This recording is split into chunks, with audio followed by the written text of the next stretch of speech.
Um bom dia, que Deus nos abençoe, tenha misericórdia de nós. Obrigado você que vai nos ouvir. Obrigado você, meu irmão, presencial aqui na igreja. Há alguns dias atrás eu estava conversando com um amigo irmão e entre outros assuntos que nós estávamos desenvolvendo, nós tocamos no assunto sobre a inveja e o orgulho. Foi tão interessante desenvolver esses dois pecados que eu pensei para trazer para você para estender essa conversação aqui conosco. A inveja e o orgulho, eles são opostos um do outro, mas sempre andam juntos, podem misturar entre si no mesmo indivíduo. Pode ser dependentes da situação que se encontra o infeliz pecador diante do invejado, ou do objeto que inveja, ou do que se orgulha. O orgulhoso pode estar cheio de si e achar-se melhor que os outros, independente de coisas ou pessoas. O contrário de orgulho, antônimo, é a naturalidade, a simplicidade, a gratidão, a modéstia e a humildade. No entanto, quanto ao contrário, antônimo de inveja, não existe uma palavra no português, por incrível que pareça. Não existe uma única palavra no português que seja o antônimo da inveja. Deveria ser uma única palavra que expressasse a boa sensação que sentimos quando alguma coisa boa acontece com alguém, ou quando ele tem mais que nós e nós nos sentimos satisfeitos com o que temos e com o que somos. No entanto, são quase sempre vinculados por comparação ou alguém, tanto orgulho quanto a inveja, coisas, grupos ou pessoas. O orgulhoso é tão mais feliz quanto mais acha que possui mais que os outros. Então, quanto ele mais tem, mais feliz ele é em relação ao próximo. No entanto, este mesmo orgulhoso, quanto menos tem, mais triste ele fica e passa de feliz para tristeza, de orgulhoso para invejoso. Então, ele migra entre o orgulho e a inveja. A felicidade e a melancolia, que é a tristeza profunda, são estados de humor dependentes do orgulho e da inveja, consequentemente. Foi feito um estudo nos Estados Unidos sobre o orgulho e a inveja. O estudo foi o seguinte: um sujeito ganhava o maior salário numa certa comunidade e ele era o mais feliz de todos, demonstrava muita felicidade. Era todo orgulhoso pelo seu alto salário em relação aos colegas de serviço. Mas depois ele foi transferido para uma outra comunidade. Nesta nova comunidade, seu salário passou a ser um dos menores do novo grupo de colegas de serviço. Assim, ele passou a invejar os que ganhavam mais. Outra pesquisa interessante que realizaram foi que, se o vizinho bem próximo tem um carro, casa, filhos, bem-sucedidos, um belo emprego e etc., a inveja é maior caso este mesmo vizinho bem-sucedido morasse numa cidade bem distante. Veja só, a inveja e o orgulho aumentam com a proximidade e diminuem com a distância. Quanto mais perto, mais perturba. Isto é natural ter inveja de um parente perto e não ter mais tanta inveja quanto esse mesmo parente estiver longe. Com o parente longe, ele pode tornar-se orgulhoso de ter um parente rico. A inveja cede lugar ao orgulho por ter um parente rico, desde que bem longe dele. A proximidade ou a distância podem mudar o status do pecado. De forma ou outra, sempre continua pecando e pecador. O orgulhoso é mais ativo quanto mais próximo está o necessitado e quanto mais miseráveis tem ao seu lado. Isto é, no seu modo de soberbo de ver o próximo. Quando se afasta destes, seu orgulho perde o encanto. Não é que deixa de ter orgulho ou é diminuído, entra num tipo de estoque da sua natureza concupiscente. Ele fica latente.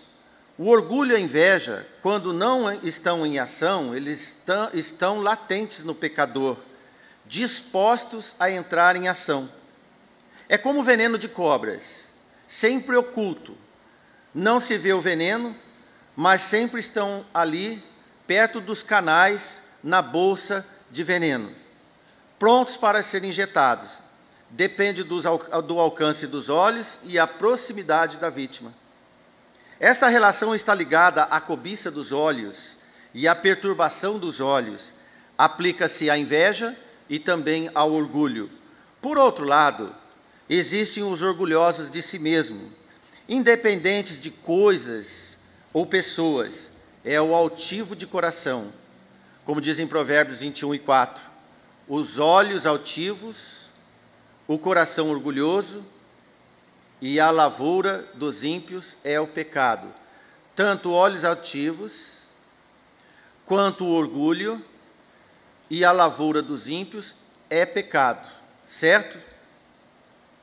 João, o apóstolo, resume: porque tudo que há no mundo, a concupiscência da carne, a concupiscência dos olhos, que pode ser a cobiça e a inveja, e a soberba da vida, que é o orgulho, não é do Pai, mas é do mundo. Se não é de Deus, é pecado, como vemos em Provérbios. Tanto o orgulho quanto a inveja são pecados. Esses dois pecados são mais frequentes entre os homens, são os chamados pecados envergonhados, e isso é interessante. Envergonhados por depreciador, assumir-se invejoso, orgulhoso. Quase que ninguém assume que tem inveja de alguém e quase ninguém assume que é orgulhoso de si. Veja um exemplo bíblico interessante. Raquel não disse ao seu esposo Jacó que era invejosa da sua irmã. Ela disse que poderia morrer, ocultou de fato o que ela sentia. Veja em Gênesis 30 e versículo 1. Vendo Raquel que não dava filhos a Jacó, teve inveja da sua irmã. Por ela não ter filho, ela teve inveja do seu irmão. E disse ao seu esposo Jacó: dá-me filhos, senão eu morro. Ela pediu filhos, senão ela morreria. Fez uma certa chantagem com seu esposo. Naturalmente que Raquel não ia se humilhar dizendo: morro de inveja da minha irmã. Esta inveja me dá vontade de morrer. Não foi isso que ela falou. Ela cobrou seu esposo pela inveja que ela tinha e acusou seu esposo.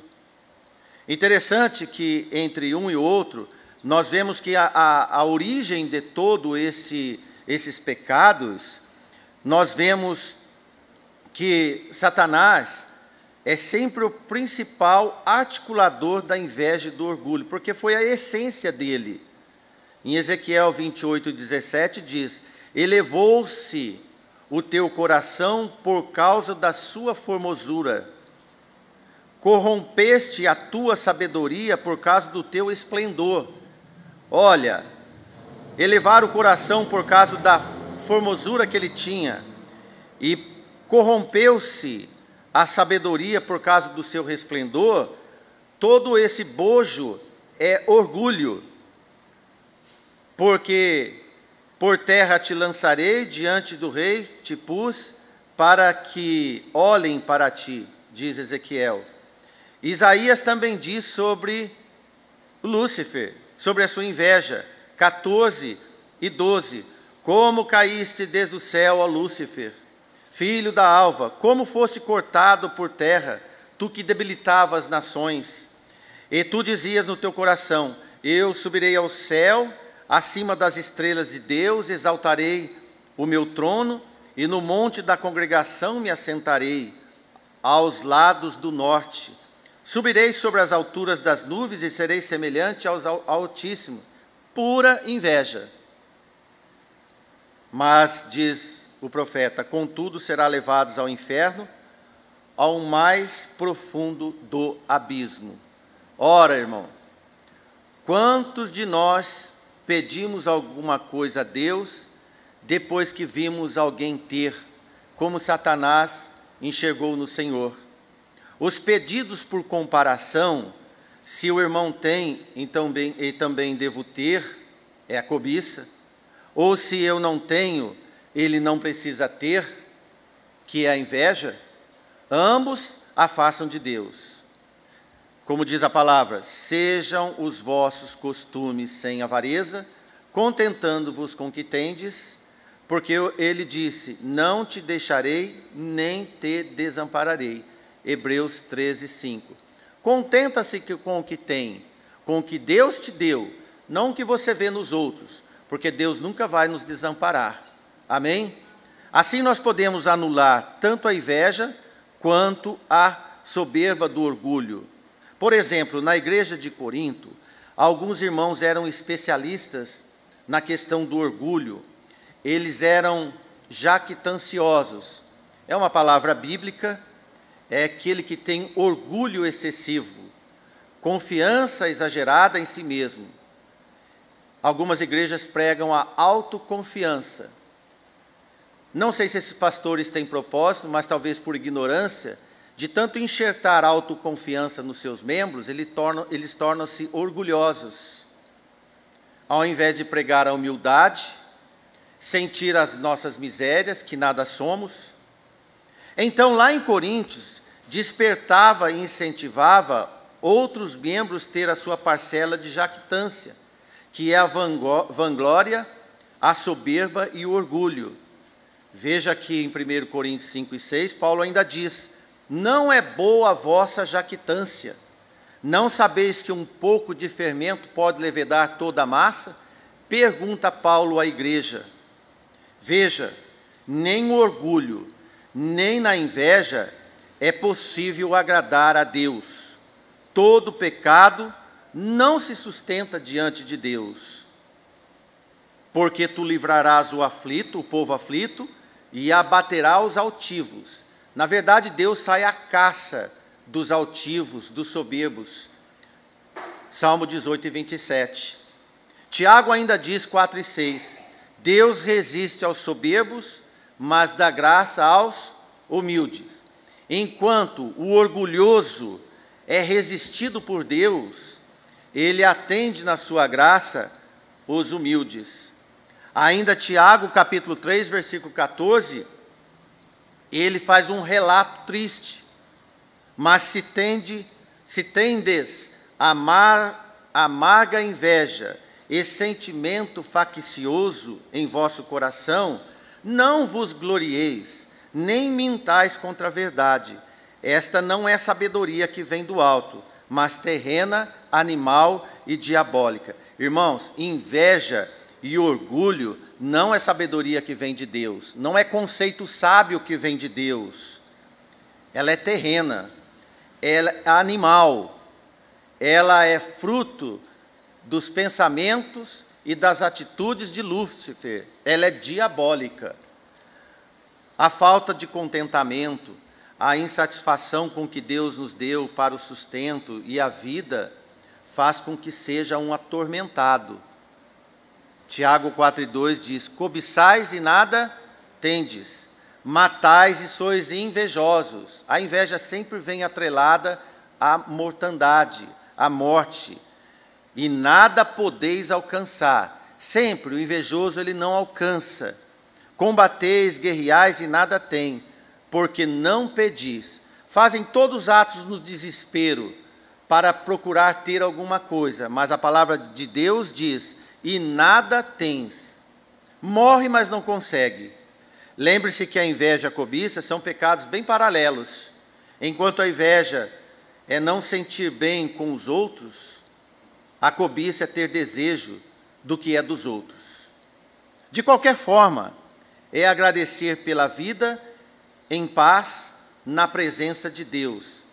Isto é, uma vida humilde e de gratidão, contentado com o que nós temos, porque só assim a paz de Deus, para a qual fostes chamados em um corpo, domine em vossos corações e sede agradecidos, diz Paulo aos irmãos de Colossos 3:15. Sede agradecidos. E o agradecimento, ele deve dominar os nossos corações. A paz do Senhor deve encher nossos corações. Quem é grato, quem é agradecido, não inveja, nem cobiça, nem tem tempo de ser orgulhoso. É grato por não merecer. Provérbios 16:18 diz: a soberba procede à ruína e a altivez de espírito procede à queda. Os dois levam para o desastre. Tanto o soberbo, todo soberbo. A soberba é um sinal antes da ruína. Todo soberbo caminha para a ruína. E todo aquele que tem altivez de espírito precede a queda. Tanto o orgulho quanto a inveja é um antes do precipício. Mas a humildade, na gratidão, é a presença de Deus, é acudido por Deus. Que Deus nos abençoe, boas semanas a todos e até a noite aos irmãos aqui de Pereira Barreto, se Deus nos permitir. Amém. Obrigado, irmãos.